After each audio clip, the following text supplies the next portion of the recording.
Good evening, everyone. Welcome to the Middleborough High School Program of Studies Night. What we'll do is we'll just give a minute or two to allow people to come in and to join us. So we'll just wait just a moment as people are beginning to enter and come into our evening.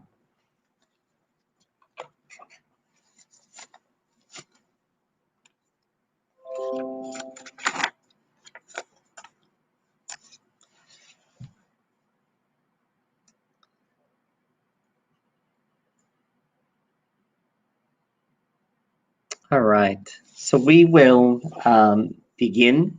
Good evening, everyone. My name is Paul Brandon, as I said, and I am the very proud principal of Middleborough High School. And tonight is a really exciting night because we officially kick off our scheduling process for the upcoming school year. And tonight is our Program of Studies night, where we will go through everything with you and of our updates. And this night is really geared towards our incoming ninth graders. So I want to officially welcome all of our Nichols Middle School families tonight who could be joining us to learn about what our offerings are, but also about how to schedule. You'll learn tonight that we have a student-focused schedule, meaning the fact that students will choose their schedules for next year and the courses they want to take. And our fabulous school counselors here from the high school will be guiding you through the process this evening. And really tonight begins the partnership between our school counselors here at the high school with your children up through the day that they will graduate. For our upperclassmen, for many of the families who could be joining us tonight, we welcome you back as you are getting ready to begin the scheduling process for grades 10, grade 11, or potentially grade 12. So I hope that you will find this night informative and really meaningful as you begin the decisions about what you will take next year and what courses do you want to sign up for. And we're excited to have you tonight. At this time, what I would like to do is to officially begin the evening with our first school counselor tonight. I'd love to welcome into the studio for the presentation tonight, Ash Barron, who works with our students, grades 9 through 12, with the letters F, last name, through M. So Ash, welcome, and thanks for being here tonight to share with us the beginning of this presentation. Thank you, Mr. Brannigan. So we're going to start tonight going over some of the things we shared with your students Friday and today in school. So there was virtual presentations for the 8th grade. There was also virtual presentations for grade 10 and grade 11. And also we did 9th grade classroom presentations last week. So everybody at this point has seen the course selection process, but we also went over other important information with your students. So we wanted to share some of that with you, and maybe they brought home the workbook that we handed out. But first, to start with the slides, we are going to go over the transition workbook. So we handed out it has an orange cover if you've seen it, and it has the 8th to 9th grade transition workshop on the cover. Inside, we went over a bunch of different graduation requirements and 4-year plans, and we're going to get more into that. And most importantly, we went over a sheet that's in there that is the course selection sheet. And that one is used so that the students can see every single class that they want to pick. So for the 8th graders, it's really important for them to know, what classes they can take freshman year. So we made one sheet that's in that booklet so they can see every single class they can take. So we went over that with them. And so the next thing we wanted to show you is our school counseling department website, because this is where you can find so much useful information at the high school. So it's on the slide that you're seeing, where you go into our high school website and you pick about us and departments and school counseling department. In there, you can find all sorts of different updates and information about the scheduling process. Also, different fairs, college fairs, and other opportunities that we do offer that we'll go over this evening as well. So just so you guys know, in case this is your first time having a student at the high school, our schedule is, it's called a block schedule. And so what it is it's sort of like college, where there's semesters. So you have one semester that goes through, this year was to the beginning of February. And then the semester goes in, obviously, from February to the end of the year. So what happens is if you have your, let's say you have math, science, gym, and art first semester, you would have different classes second semester. So you'd have science, history, and other electives. So it's, it's interesting because the classes are longer because of that. They're 84-minute blocks. However, they aren't responsible for the same amount of classes. So they don't have to have 8 classes a day and have all the work to do. They have maybe 4 classes a day and they have that work to do. So sometimes it's, some students really like it. Some have a hard time with it.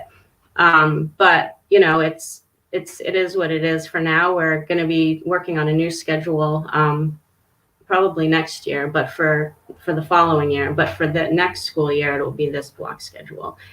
So as you can see, semester 1 is 90 days, and quarter 1 is 45 days. Quarter 2 is 45 days, and that's the time frame underneath: September to November, November to January. This year is a little later to February. And then semester 2, 90 days, broken up by quarters as well. So you'll see that next year when your students have their schedules.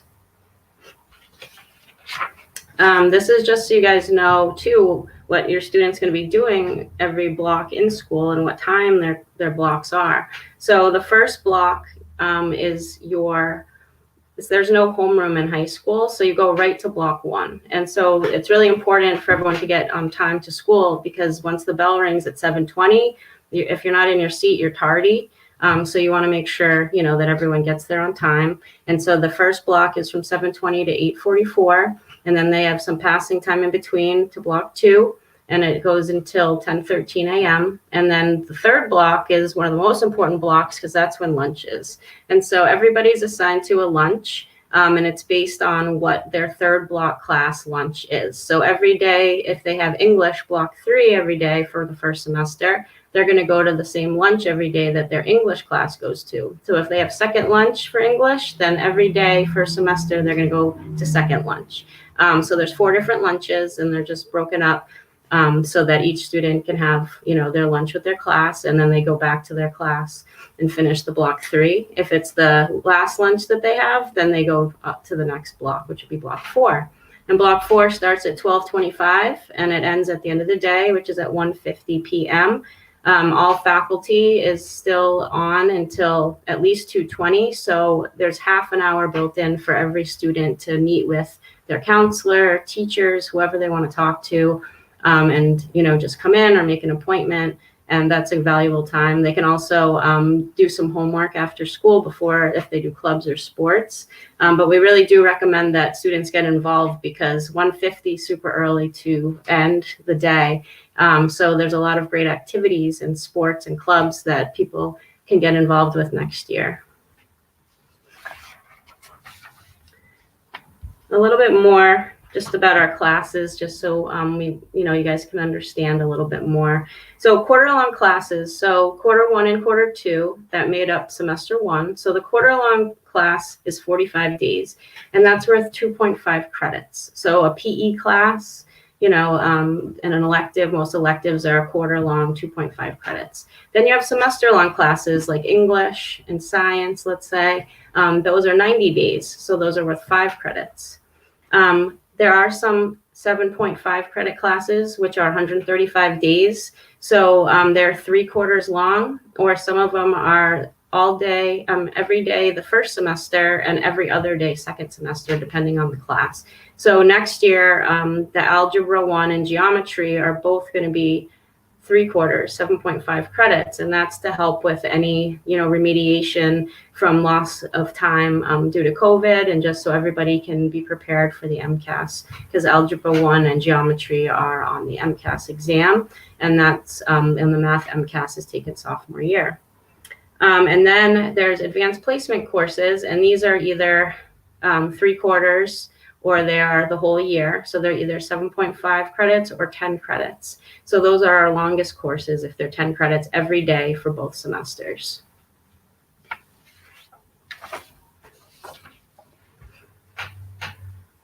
This is really important for everyone to understand. So we went over this in a lot of detail with all our students about the different levels of classes. So our school, the basic, every class that's a core class is college preparatory. That means that any class you take that's a core subject will prepare you to go to a four-year college.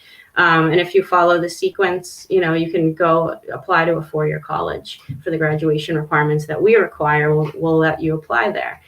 So everybody's at least going to be in college prep level for their English, math, science, history, foreign language. There is homework in all the classes. I think we find that one of the hardest things that 8th to 9th grade students find is that they have to do their homework. And that's a big part of it, being responsible for doing things independently. The honors level is even more rigorous than that. You have more independent learning, less repetition.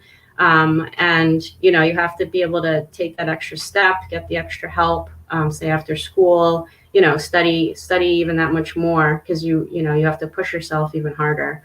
And then the advanced placement classes we will talk about in a little while, but those are college level courses. And that's a national curriculum. So the College Board puts out the SATs and the PSATs, and they also do the advanced placement curriculum and program. So at the end of those classes in May, there's an exam for every advanced placement class. And then you have to pay for the test to College Board. This year, they're $95 for each test.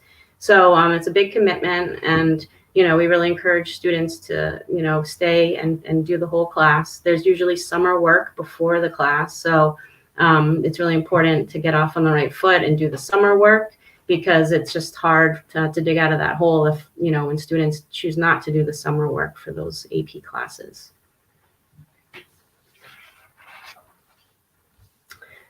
So this is credits, and we also make sure we talk to our students about this a lot, especially, going from 8th to 9th and 9th to 10th. So they really understand that, how it works. So every schedule that any student has, no matter what grade they are, has 40 total credits in their schedule.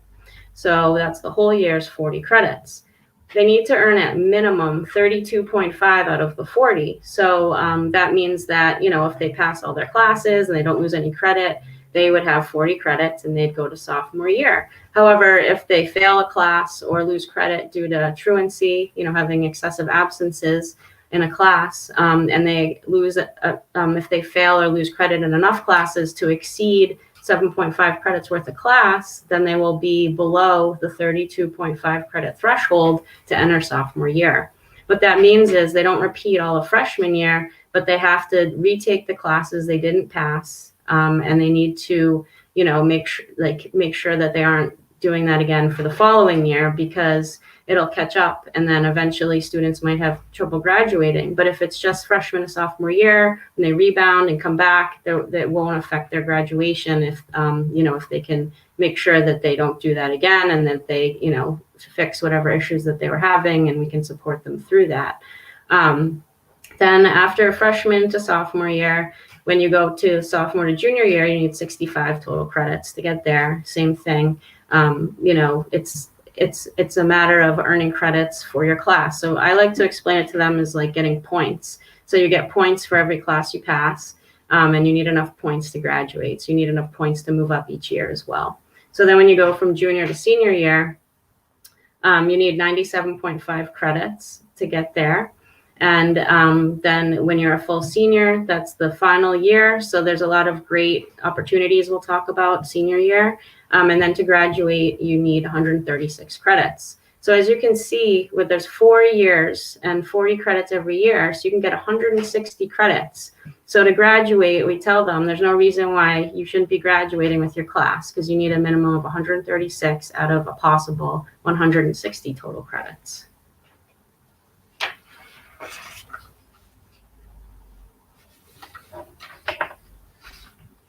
This is our graduation requirement slide. So we want to make sure that everyone is aware of what they need to do to graduate. If your student takes the classes they're in every year and they pass, they'll graduate. We always make sure they have what they need as their school counselor when we track what they're, what they're passing. and we make sure senior year that they have what they need. But it's also a really good idea for you and the students to know as well, what they're in for, what they need, and why. So every year, every student's going to be in an English class. So that's 4 English classes, so 20 credits worth of English. In the math, there's a 3-year requirement to graduate. However, we strongly recommend 4 years for most students, if not all students. If you're going to go to a college, especially a Massachusetts state college, it's required to take 4 years of math. So math your senior year, math every year. So we do recommend that strongly. However, to graduate, you need 3 years of math, 15 credits. Science, you need 3 lab sciences. So that's 15 credits in science. So usually that's freshman, sophomore, junior year. For social studies, there's 3 classes that you take for that. It's World History 2, so that's freshman year, then US History 1, then US History 2. So that's 15 total credits in social studies. World language, you need to take a minimum of 2 years. We have French, Spanish, and Russian. So let's say freshman year, you take Spanish 1, then sophomore year, you would take Spanish 2, and then you would have met your requirement of the 10 credits. We do recommend 3 years of language at minimum to go to a 4-year college. You can switch languages too. If you really like language, you can take 2 years of Spanish and then try Russian or French, but you do need the 10 credits to graduate. Technology is a requirement at our school, so you need 5 credits in technology, which includes computers. So each elective for that's usually 2.5 credits. However, there are some 5 credit options that students can take. Fine and applied arts as well requires 5 credits to graduate, and that's music, theater, and then visual arts. So there's usually something for everybody in that department to earn the 5 credits. Physical education, you need 4 years of that. So that would be 1 class every year. And then that is 10 total credits, 2.5 credits a year, 10 total credits for physical education. And that leaves 41 credits made up of electives. So electives, are the classes that students elect to take. We went over with them a lot about, making sure that they're reading the program of studies, which we'll talk about. But basically, the program of studies is the book that contains all of the information about each class. So when they have electives that they choose and they don't read it, and then they're sad they're in a class and I didn't think this is what it was, usually people haven't read it. So we really encourage read the couple sentences about the electives so that you know what you're taking, and encourage them to do that as well, because it's really important to have the most information when you're making those decisions, because we want everyone to enjoy their selections. For their class, it is a 24-hour community service requirement, and that is for all 4 years total. So that's 24 hours total by the time you graduate to do community service. So there is information about that later in our slide, and it's also on our on the Middleborough High School website as well. As in addition to all the the classes and the credits needed for subjects, there also is the MCAS exams. So freshman year, students take biology, and they're either going to take it first semester or second semester. If they have biology in their schedule first semester, they'll take the MCAS in February. If they have it second semester, they'll take the MCAS in biology in June, so that they'll take it right when their class is ending, so that they'll hopefully remember the most information possible. Then sophomore year, they need to pass the ELA and the math MCAS. And if they do that, then they're all done with MCAS. If they do not pass, there's more opportunities the state provides for them to try again and take the MCAS that they need to pass. So we always make sure that we know who needs to do that, and we make sure that they're taking the test.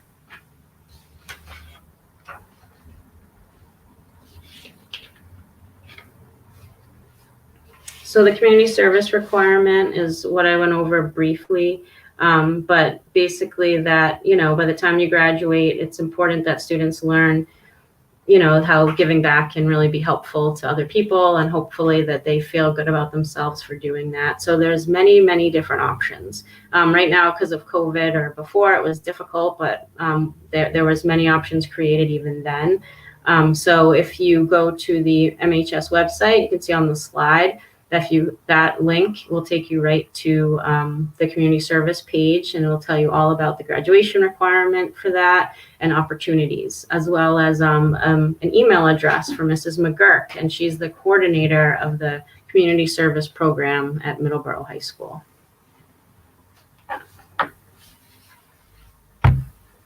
And now I'm going to turn it over to my colleague, Mr. Goldman, and he's going to go over the rest of the slides. Good evening, everybody. Thanks for joining us. I'm here to talk primarily about the academics at the high school. We have a lot of unique opportunities that you won't find in many other high schools in the area, and we just want to make sure we're highlighting some of those things before you select your courses.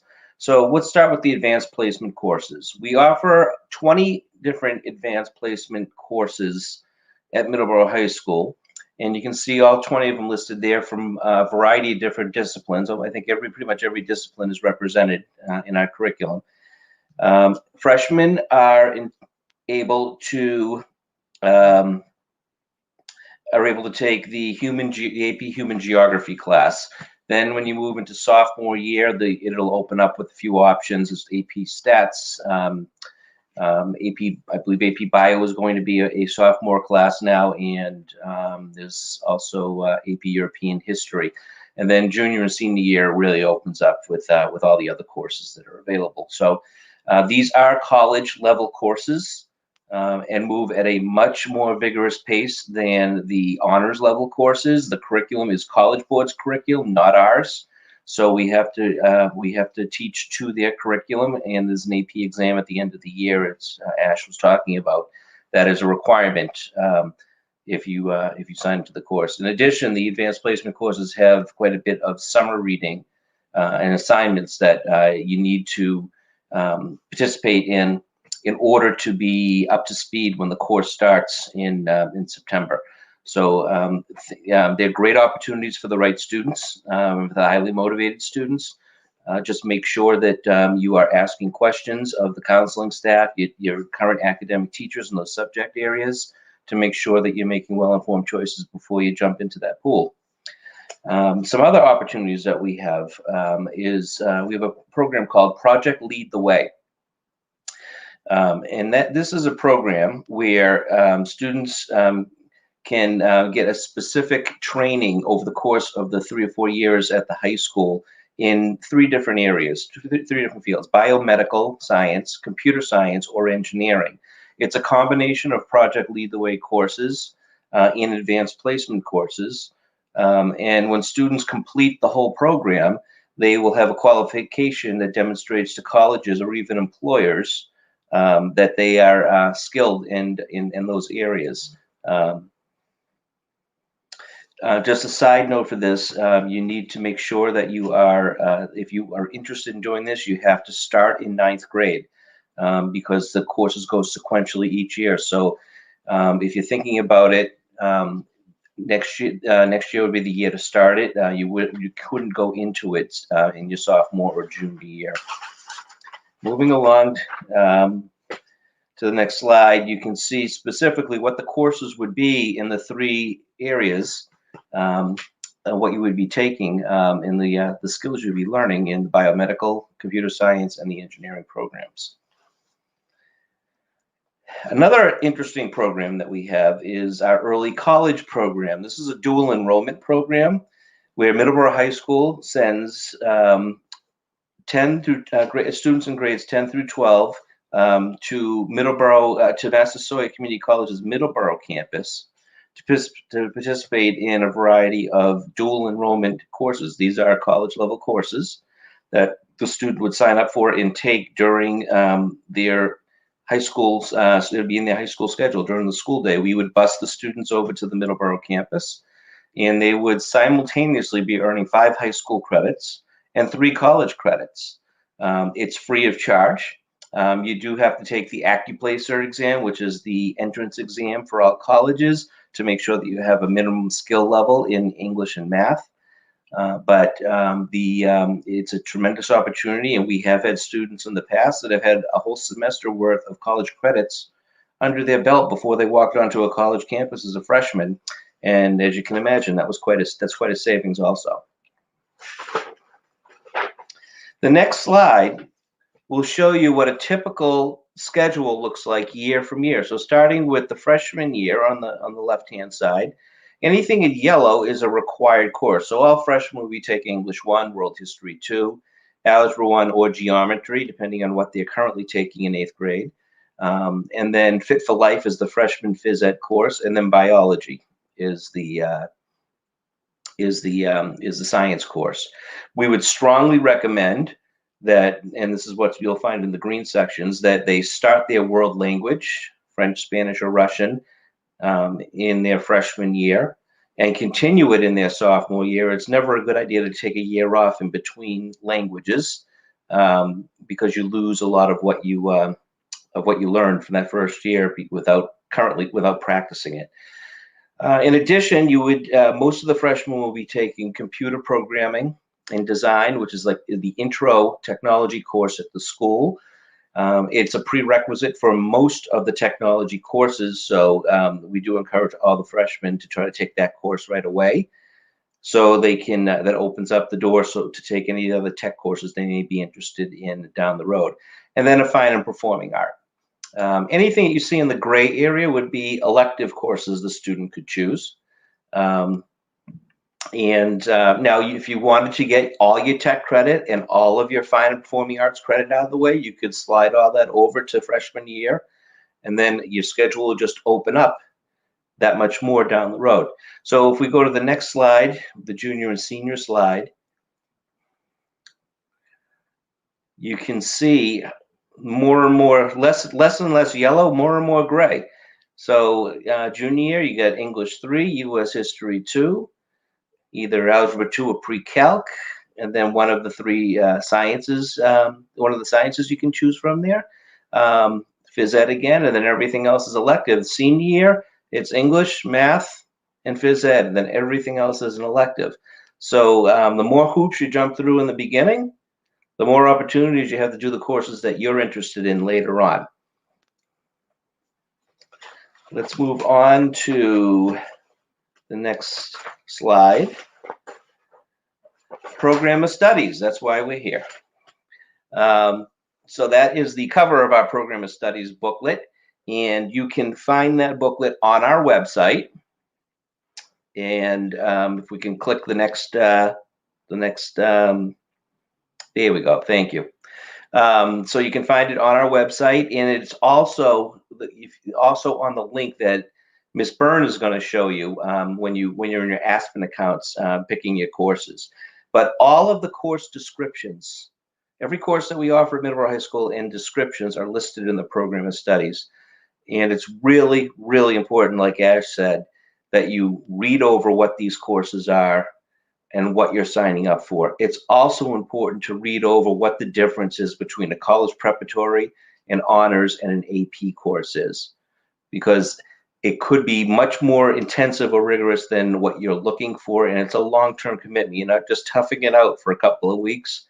You're toughing it out for 90 days, possibly a whole year if it's an AP course.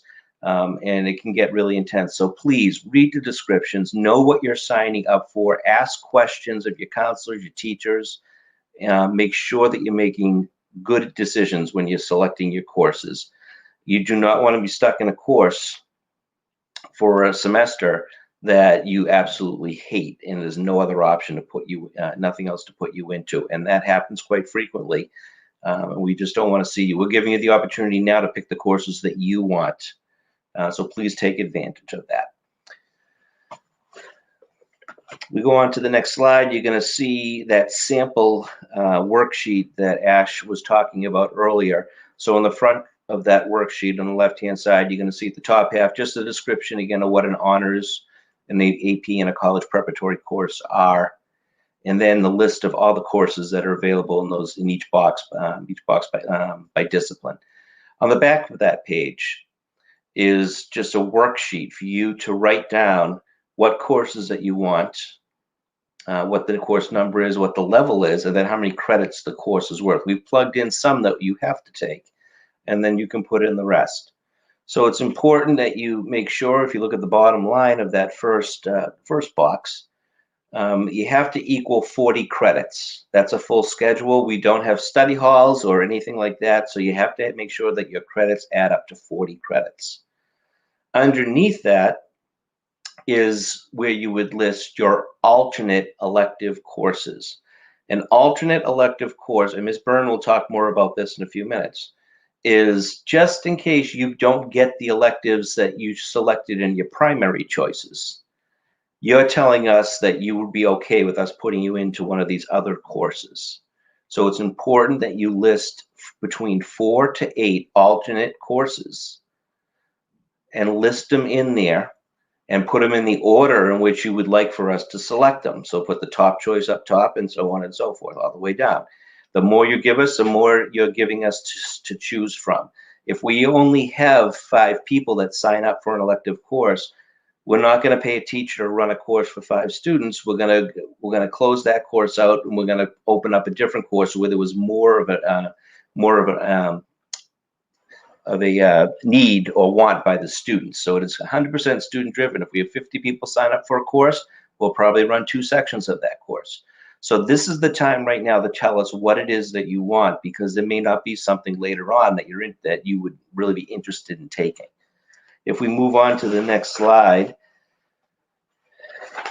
the next slide is Ms. Byrne. So I'm going to turn it over to Mrs. Byrne. She is going to go over the timeline of the course selection process, and she's going to show you how to log into the Aspen account and actually select the courses. So take it away, Ms. Byrne.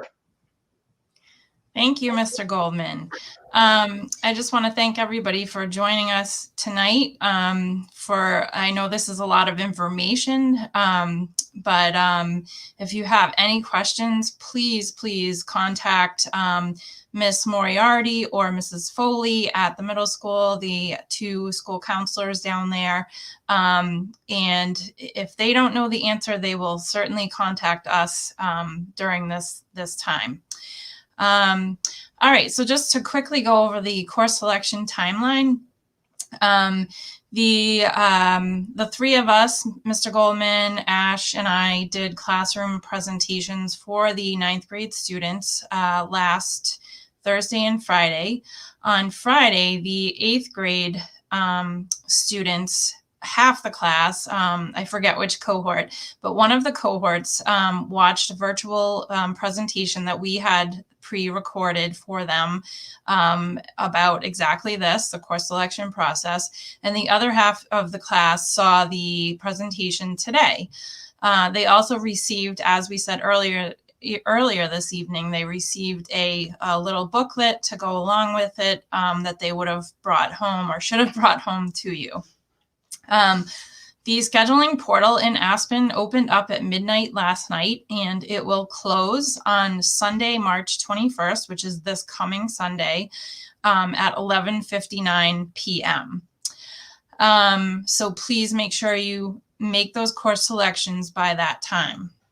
A few weeks after the portal closes, what we will do is we will send home a verification sheet to all students in grades 8 through 11. And that is a sheet that will just indicate the courses that the student signed up for. It's not a schedule, and it doesn't have teachers on it or anything like that. It's actually before we build the schedule. But it will include the credits and the course titles that your student signed up for. So we just ask that you review that. And if there are any errors, please contact the school counselor and we can make those changes before we go on to make the master schedule for the whole building. Probably in late May and throughout the month of June, when the master schedule is complete, we will be going through each and every student's schedule to make sure that they have everything that they need. And then we will contact students if there is something that conflicts with something else, and we will work out those conflicts with students who have them. So our plan is that on the last day of school in June, that schedules are complete, and that you guys will get a list of the courses that your student is scheduled for in the mail with report cards the week after school gets out. So that is our goal. So now what I'm going to do is I'd like to show you the technical side of Aspen, where the scheduling portal is. The students were showed this in the presentation today and last Friday, but I just want to show everybody again.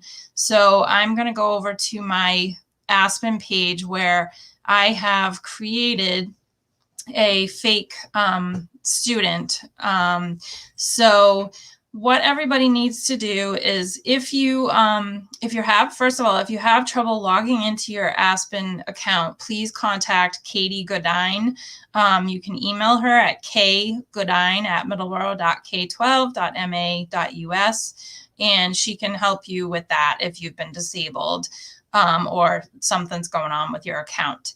But if you are able to log in, you want to just log in as the student, not as the parent.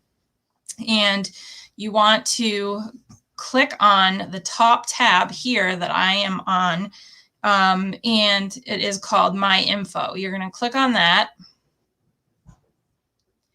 And then on the left, you're going to scroll down until you see Requests, and we're going to click on that. And that opens up the scheduling portal for your student.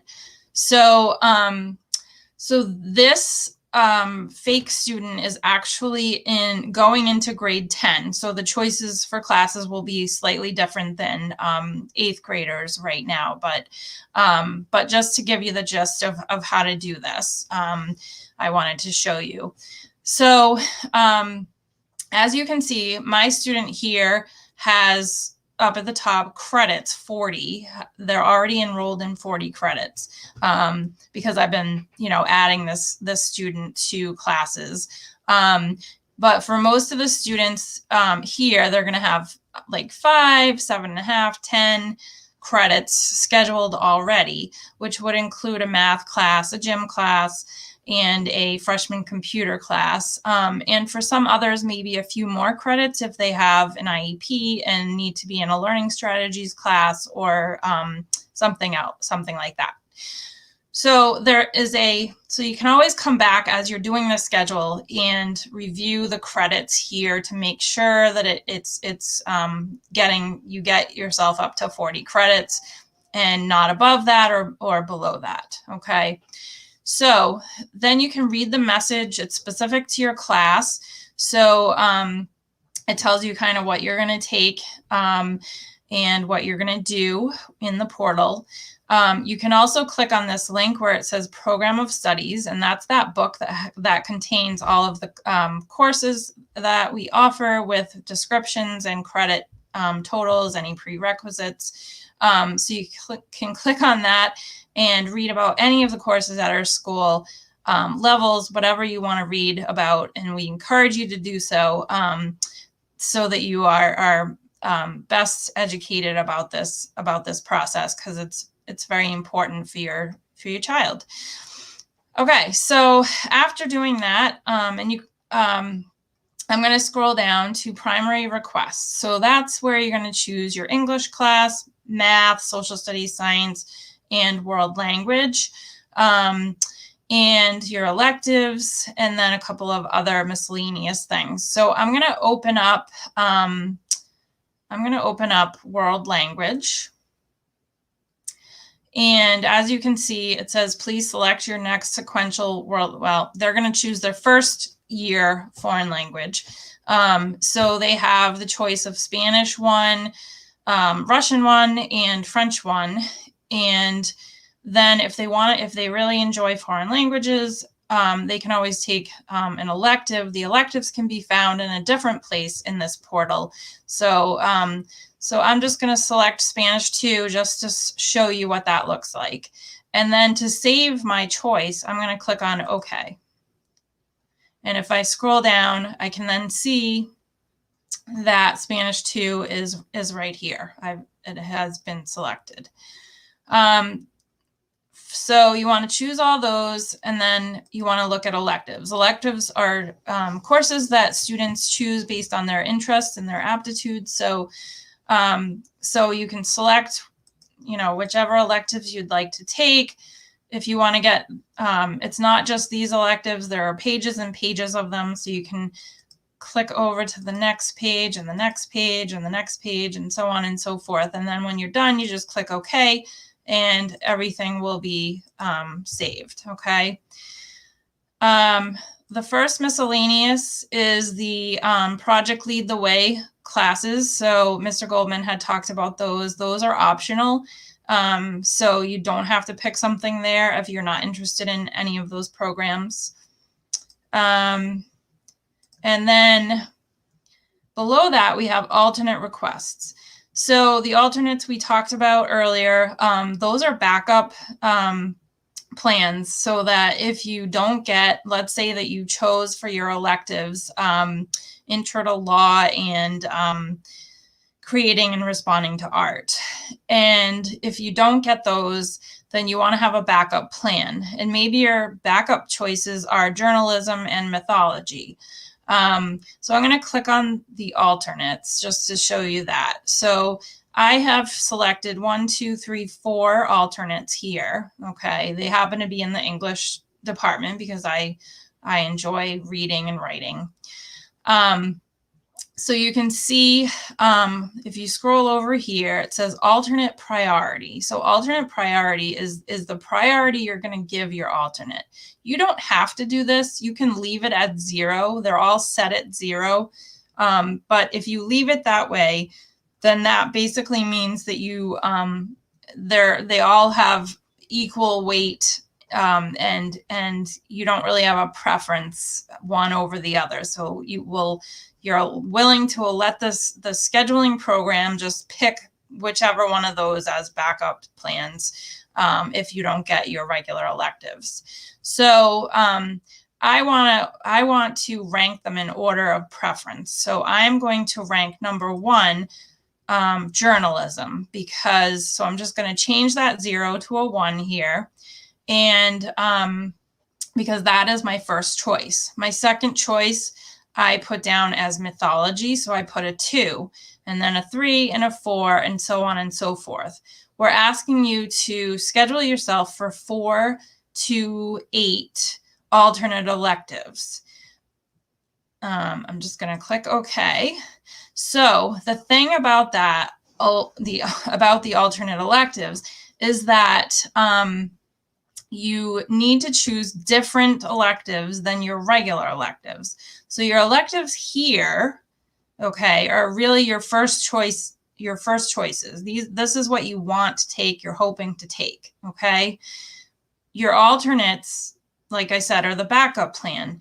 So please don't choose the same classes here in electives as you do under alternates. Because what could happen is that if you chose how to work with clay for an elective and then you also chose it as an alternate, you could get scheduled for it twice. Okay. And you don't want to take it twice. You only want to take it 1 time. All right. So because if it puts it twice in your schedule, then that means you're missing out on something else because it's taking the place of something else. All right. So down here, it says notes for counselor. If you have, you can't find something or you have a question about something, you can feel free to type in a note to your counselor here. You can also just send an email to your counselor or give a phone call as well. Any of those work. When you are ready to save your work, you can click on post. Okay. And the post, by posting it, it saves it. It also tells you too many credits requested, not enough requested for subject grade 10 PE health. So it also gives you this little warning. And so you still have a little work to do. So I've got to go back because as you can see here, I have 45 credits. Oops, I need to have 40. And I forgot to choose a gym class. So I need to go back and fix it. Okay. So I'm going to go back, I'm going to fix those things, and then I'm going to post again, and hopefully it will come up with 40 credits here, and it'll just say that I'm all set.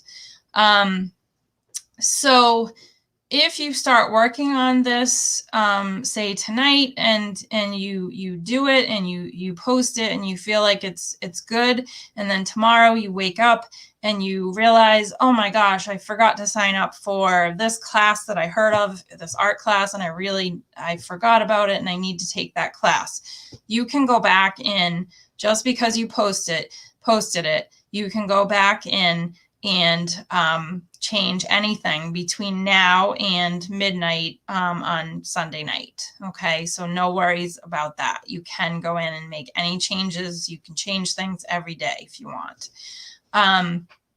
Also, don't panic. If you don't click on post, let's say the phone rings and you have to run out the door.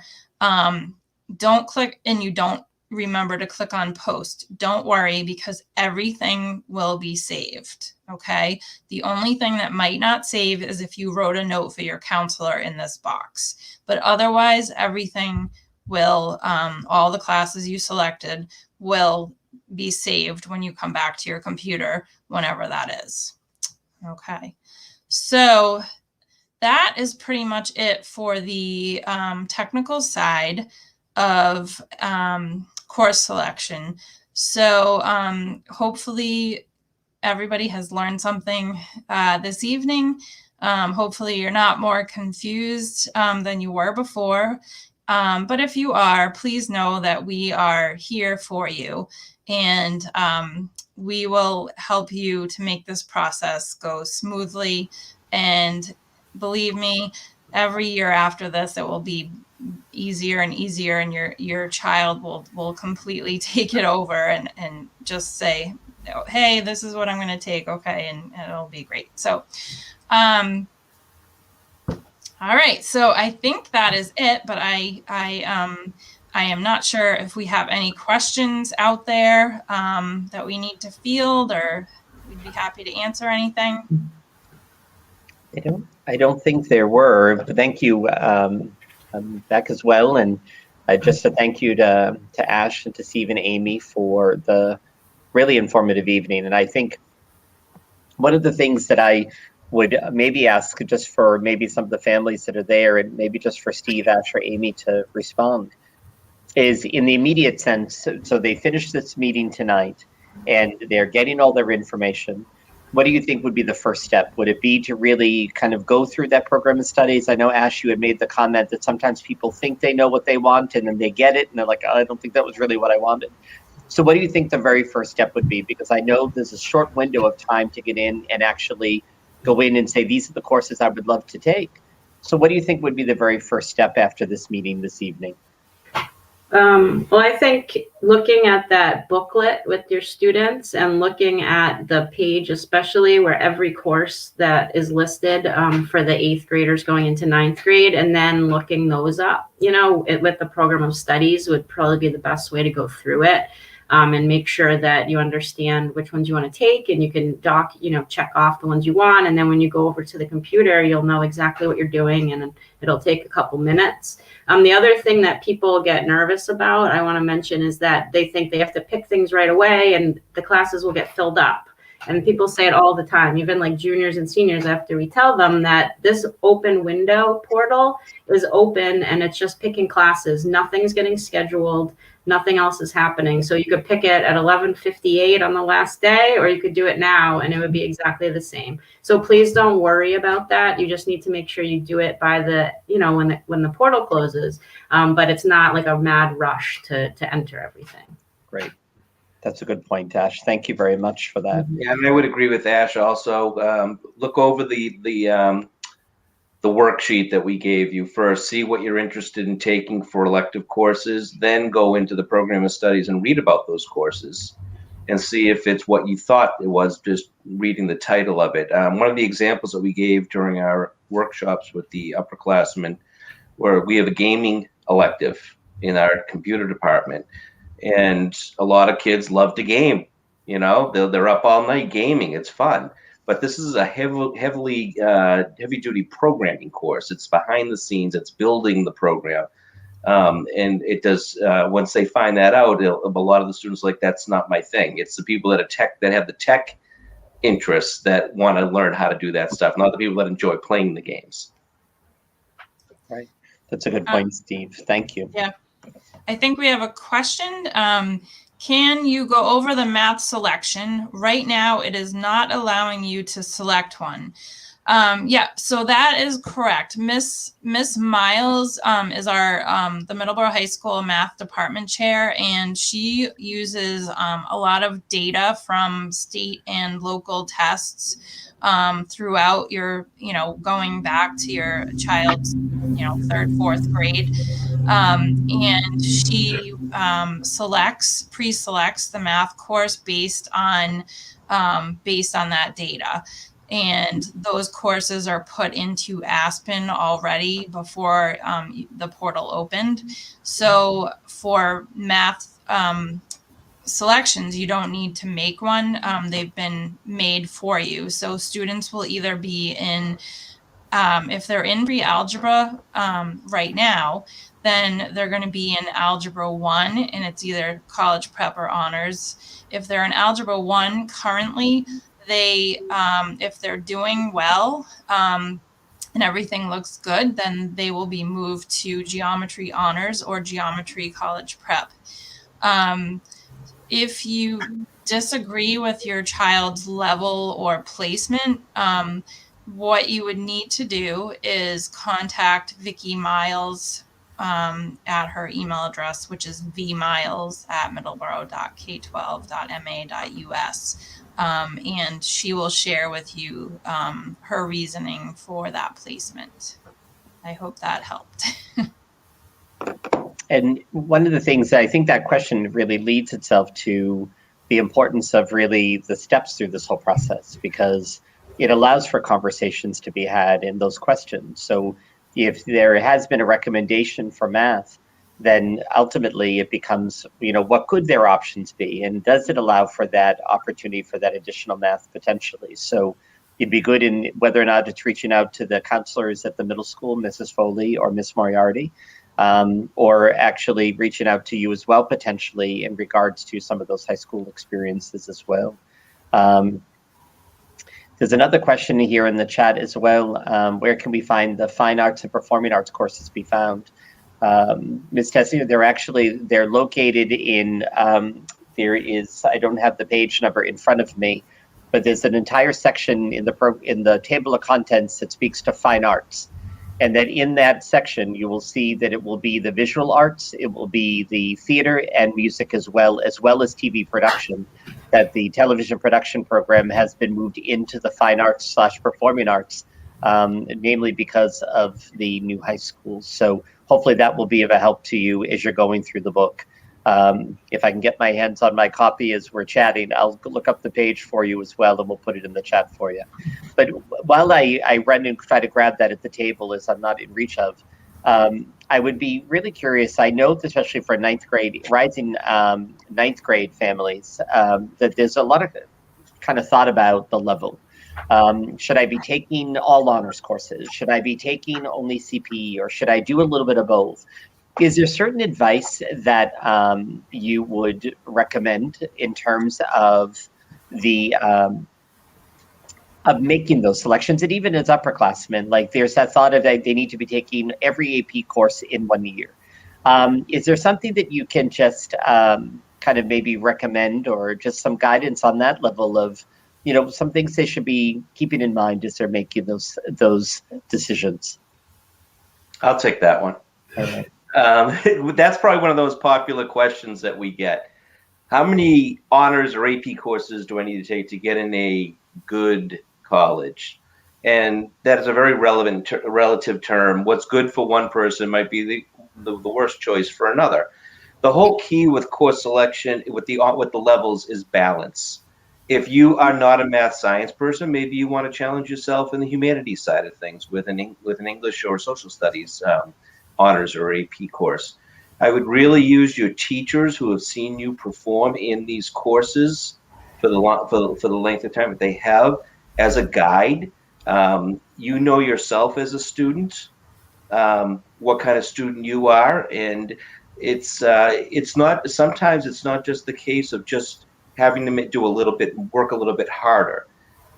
You want to make sure that you are not overwhelming yourself, that the challenge that you are setting forth to yourself is an appropriate challenge and not an overwhelming challenge, because then that could snowball and affect your other classes too.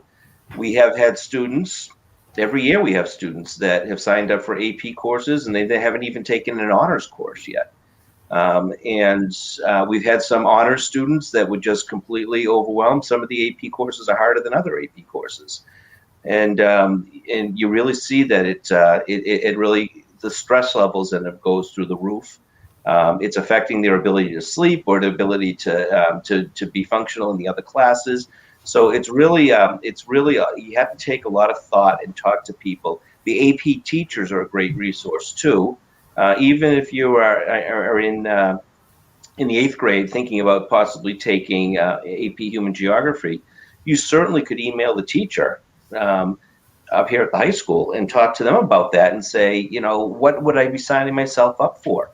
The one thing you don't want to lose sight on is that while college prep is the lowest level that we offer at the high school, it literally is what the words say, prepares you for college. Probably about 25 years ago with the Ed Reform Act, all high schools in Massachusetts had to get rid of the the standard courses, non-college prep courses. Every Massachusetts high school has to be a college prep high school, and every high school student that graduates has to be college ready, whether that's their intention or not. So don't lose sight of college preparatory. You can take all college preparatory courses, and you can get into a competitive level college. Now, we don't want you to do that and get straight A's, because that's not showing any challenge either. But you want to make sure that you're putting thought into it and you're balancing yourself and you understand what it is that you're signing yourself up for. And I would think too that if you to build from that, Mr. Goldman, that I've always shared with students as well when they've asked, because you're right, they're asking those questions of like, what do you think I should do? And in a high school, it's really about taking those academic risks, and I think that's an important part. But it's also finding the balance to it as well.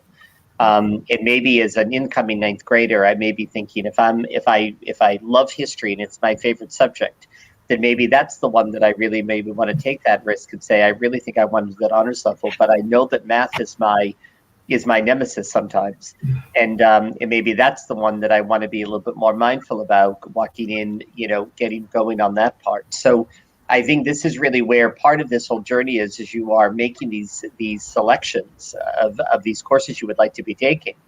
It then goes through a lot of review and of looking at what the students have signed up for. So I know the teachers look at it, the department chairs look at it, you as the school counselors look at it as well. So there's an opportunity of really some conversation, but I think it's important that for the 8th graders that you're talking to your teachers there. For the high school students that you're talking to your high school teachers and say, I really think I want to do that AP US history class. What do you think? And that would be really helpful, I think, too. And the one thing you just want to be cautious of is a lot of times people take those AP courses and they end up getting C's across the board. Now, a C is an average grade, okay, but you want to make sure that you're getting a qualifying score on the AP exam also. So a C would be equivalent of roughly a 3, which is qualifying. It's a 1, 2, 3, 4, 5 scale.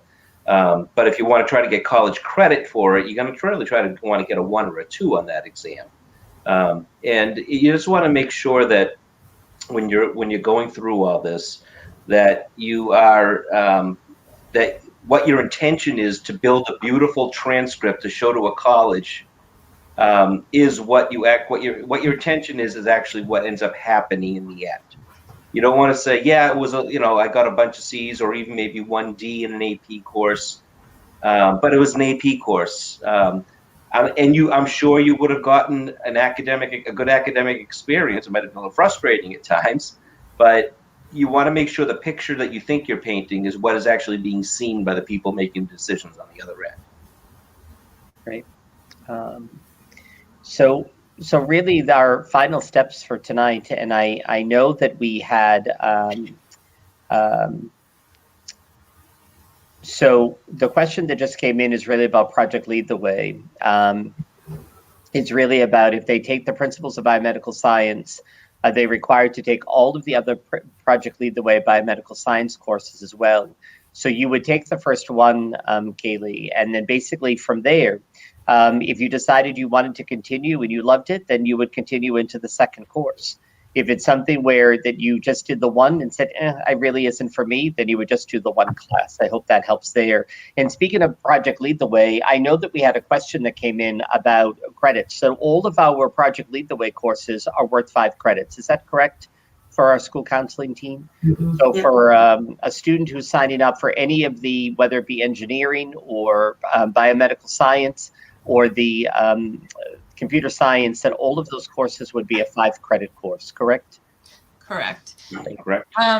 Also, in the past couple of years, we've had a few students each year who wanted to try 2 different Project Lead the Way programs, like the biomedical and maybe the engineering. And so they have done that, but that is 10 credits out of the 40 that you're taking. So that would fill up your all of your elective credits. So you can do that if that will fit into your schedule. But it would be difficult to continue that throughout high school. So you would probably need to make a decision on one to pursue, beginning in grade 10. Right. It's because it would be too much. It just wouldn't fit into the schedule. Right. And also, we have a lot of very talented students that are involved in either band or chorus. And sometimes when you start adding these very specific electives in, like Project Lead the Way and with band and chorus, sometimes you end up having to make decisions also. Yeah, and that's a good point. But I think it's also that when the schedule gets built, once all the selections come in, which is what students are doing now, that once all that comes in, then we do the work of actually the building of that schedule. And so one of the things that was always tried to do is to make sure that those conflicts aren't in place. But I think to your point, Mr. Goldman, that as you move up in years into that junior year and the senior year, where sometimes those singleton courses become much more kind of a reality. It's that Russian 4, it's that Spanish 4, where you may not have, 9 sections of that class. So Right. that's really where that sometimes you're having to make that decision. If it just so happens that the way the schedule falls, it's going to force you to make that choice. Do I want to do X course? Do I really want to keep that class that I've just had that passion about? But that's why there's a lot of kind of maneuvering of the schedule as we go, because there's a lot of analysis that's done over the many months once we hit that button. And I know Mrs. Bird knows that firsthand in particular. So I think as we finish up tonight, as we're looking at the clock, and let's be mindful of time, but we know that this conversation is just beginning and that there's a lot more conversations to come. And it's really an opportunity for our families to be connecting with their school counselors at the middle school and ultimately the complement here at the high school. But as we're leaving tonight, I would just love the 3 of you, if you wouldn't mind, to just maybe give that final piece of advice. Like that's one thing that you would think is they're deciding what they want to do, or it's the trick of the trade that you've learned over your years of working as a school counselor.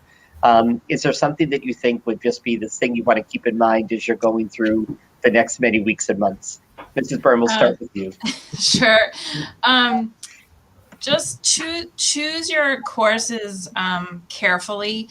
Don't take courses because your friends are taking them. Make sure that they really are something that you enjoy or think you may enjoy the experience. Because you don't want to be stuck in an art class if you hate to draw just because your friend is in it. And the likelihood that your friend and you are going to be in the same art class is very slim because we have so many sections of different classes. So be true to yourself. That's my advice. Awesome. That's wonderful advice, Mrs. Byrne. Thank you. And Mr. Goldman, we'll go to you next. Read, read, and ask questions. Do not be afraid to email or stop into an office or talk to a teacher. The more knowledge you have going into it, the better off you'll be in the end. So, Mr. Goldman, thank you very much. And it starts with reading that program of studies, maybe not cover to cover, but you're perusing and looking at those courses that may be of an interest to you. And Ash, we'll finish up with you tonight. Okay. Well, I would say there's so many different varieties of classes we offer. So it's hard to know what you want to do, until you take different classes. And the reason I decided to major in psychology was because of a psychology class I took when I was in high school. And had I never taken that, I wouldn't have known. And that's led to my career. So I think it's great to take a wide variety of courses, especially if you have no idea what you're thinking about doing after high school, because you won't find out until you try. Awesome. Ash, thank you very much. I just want to thank the three of you for doing this evening and to sharing your expertise with our families, especially our newest of families that will be joining us in the fall with the incoming class of 2025. And so we look forward to all of over the next many weeks and months as we are building our master schedule for next year. As it was said about reading, finding your passion, but also doing, really looking at what you are looking to do and to really ask questions. And this is the time to be doing that. And really, I would say to you that I've always said is to try something new, especially for these ninth graders that are coming up to the high school. I think one of the most important things about high school is, and Mr. Goldman spoke to it a little while ago, about really telling your story. Like, what is the story that you're telling? And I think the more of these things that you're trying, and to say that I really wanted to try this experience, or I want to try this course, it would allow for you to be able to do that. And so I am excited to see what stories you tell. And so on behalf of all of us here at the high school, we're excited to see the next chapter in your journey. And I can't wait to see you all very, very soon. So good night, everyone. Good night. Good night. Good night.